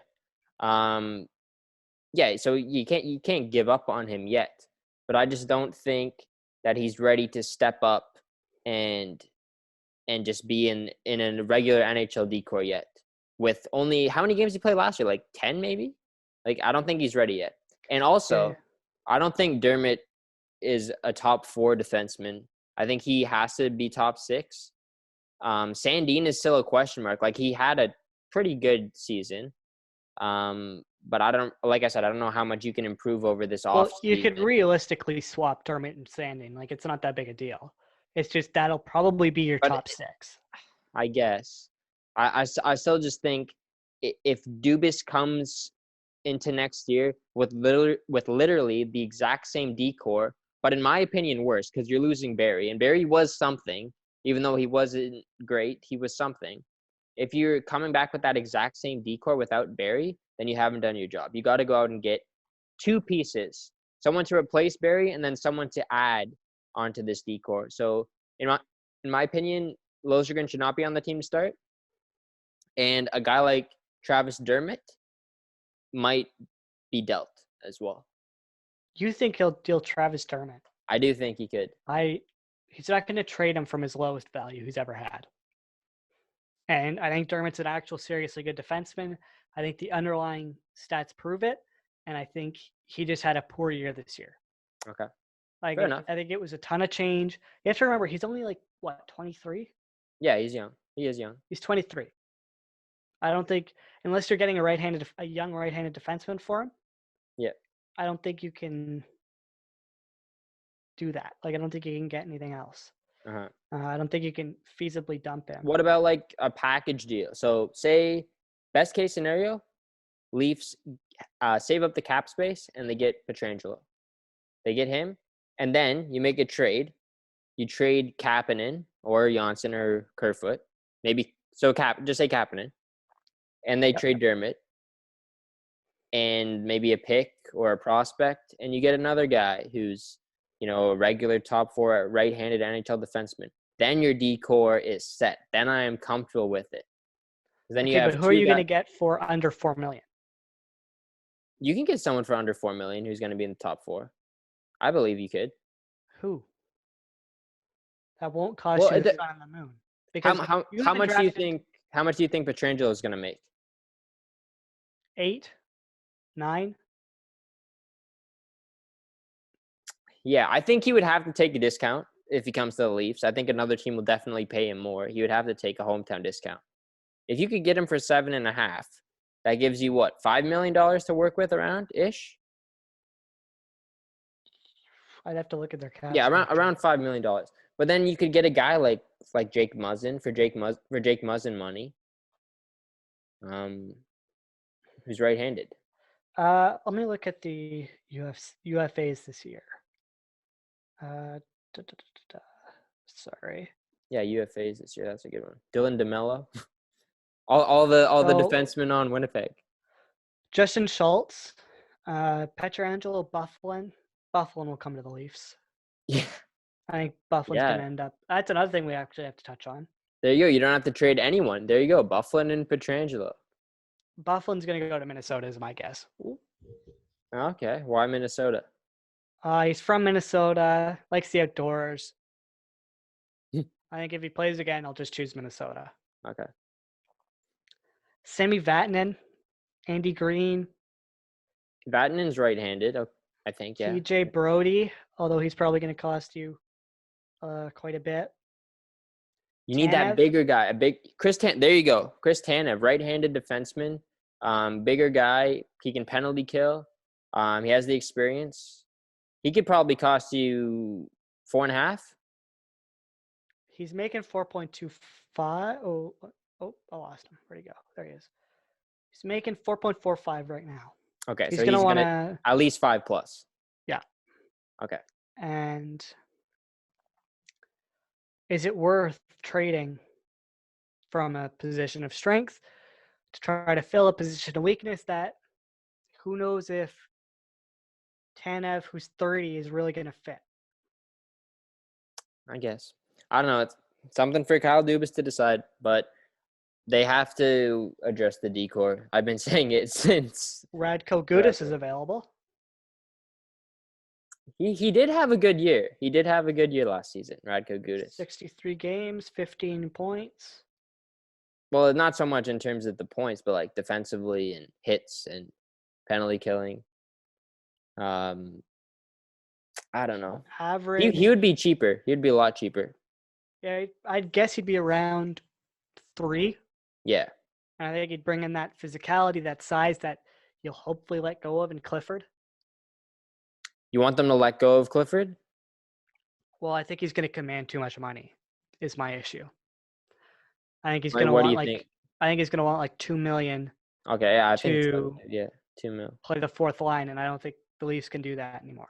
True. I think the years of paying Matt Martin are behind him, and paying True. a defenseman to do it instead, who can actually sort of play, would be a bit smarter. If Clifford stays on this team, then definitely one of Kapanen, Johnson, or Clifford would have to be dealt, just to Yeah. save some money. And then And I think if you don't sign Clifford, you keep your second round pick. It's only a third. right, you're right. Yep. And because odds are Campbell's not going to get the games with what's happened with the season. Yeah. So I think it's safe to say Clifford's gone, which hurts, but you get a good backup out of it either way. So Hmm. I don't know. It's a negative that turns into a positive. Quickly, let's touch on before we end. Dustin Byfuglien finally agreed to a contract termination with the Winnipeg Jets following the controversy that we have touched on this season of his injury and him saying the Jets didn't take it seriously, didn't do well enough in terms of helping him heal from it. Where do you see him ending up, and how badly do you think this affects the Jets? Or do you think it's a positive because they get that $7 million he was being paid off the books? Yeah, I think it's a positive just because you clear the cap space. He's an aging player. He was great. He was a great player when he was Oh yeah, healthy. You know, won that cup in Chicago, comes over to Winnipeg, has a good little run there. But I think it's just great that they got that contract terminated and off the books for good. In terms of where he ends up, I'm not sure, but I think he still definitely wants to play again. I don't think he's comfortable with having his season end or his career end in Winnipeg, how it did. Um, I'm not sure. You're saying Minnesota. I do think the Leafs is a good possibility for Byfuglien. Um, not too sure, but I think he wants to go to a contender. I think he won't go to a team like New Jersey or Detroit or Ottawa or anything like that. He wants to win the cup at his age. I think a lot of players who are contemplating retirement just want a run at the cup for or a couple more tries at it. So I think he'll go to a contender if he does decide to play again. yeah. Well, he does have a cup already, which I think is notable. So he doesn't. I'm sure he would like to win another, but that's maybe not the highest priority for him. I think him being happy and getting that foot healed and being able to walk for the rest of his life would be more important to him. And I Mhm. think going to a place like Minnesota, where he was born, where he's from, where he can be in the outdoors, because I've heard rumors, or I believe it's believed that he's quite an outdoorsy guy.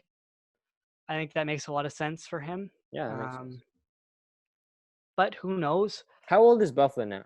He's 36? 35. 35. 35. Okay. But Yeah. again, nobody really knows what he's thinking. The reporting's been pretty quiet on him. And is he going to want the money too? Like, is he going to ask for a lot of money, or is he comfortable with taking, a few $1 million to play in Minnesota, to play in his hometown?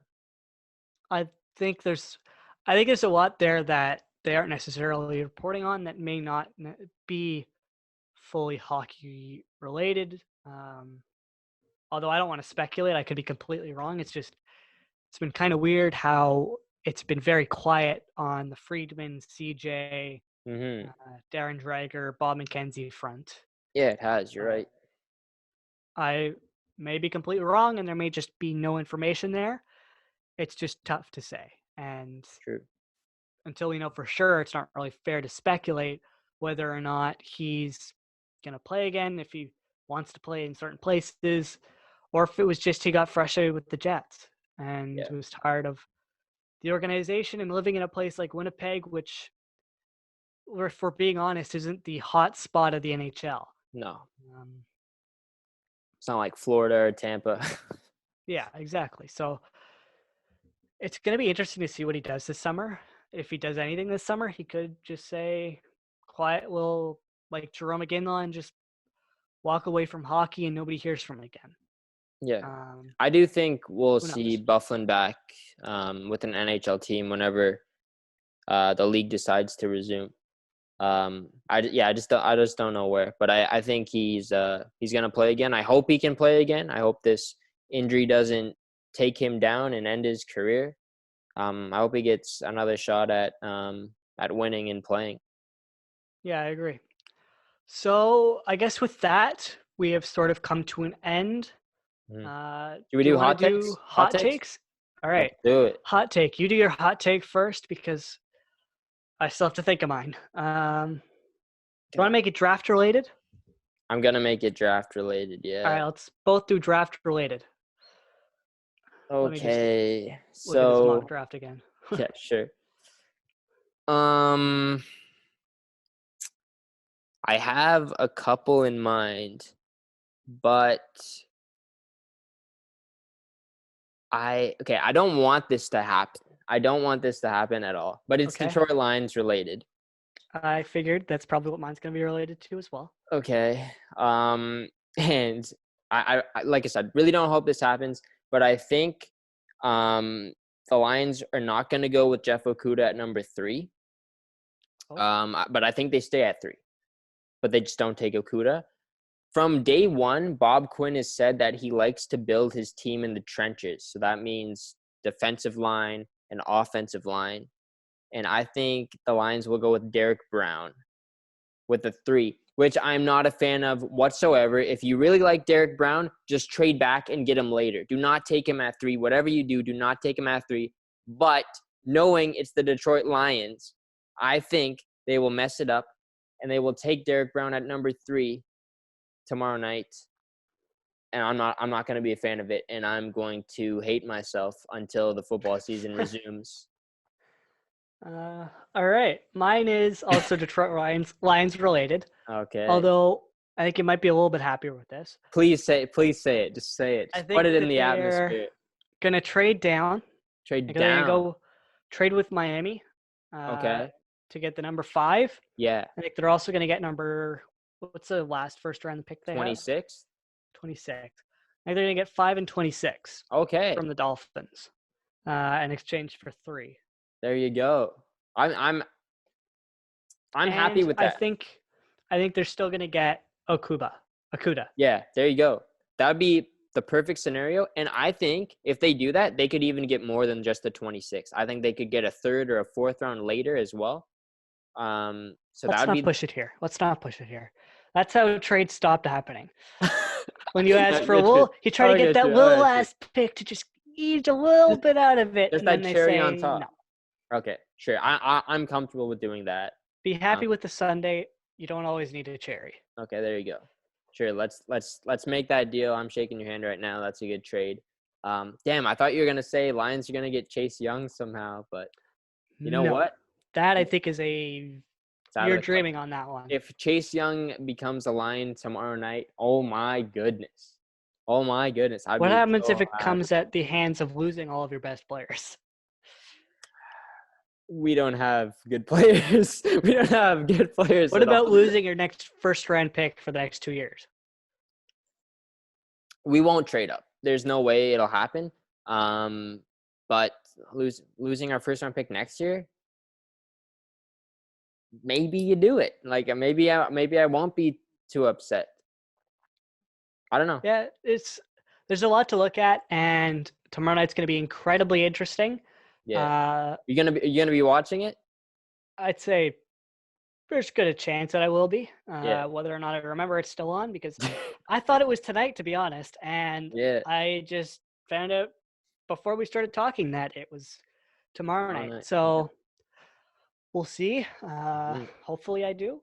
Yeah, I think it's gonna be really interesting to see how the whole virtual thing works, and how they show it from a sport media perspective.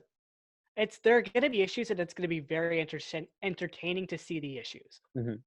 Like the GMs not realize that their camera and mic are on as they're yelling at their wife. Yeah, imagine that. And then, if someone manages to hack the draft and the Cincinnati Bengals end up taking like CJ Henderson with the first overall pick or something somehow, that'd be funny. That'd be jokes. I think you'd have to redo the draft at that point, but yeah, you would for sure. Whatever. with that, thank you for listening. Hopefully, this will be up with ample time before the draft, both on Spotify and all the platforms that they're already on, as well as YouTube if this video feed works. Hopefully, yes. But yeah, thank you for listening. We will see you next time, where we will probably do a coronavirus talk. We'll have to figure it out. Stay safe, stay inside, stay isolated, and we'll see you next time.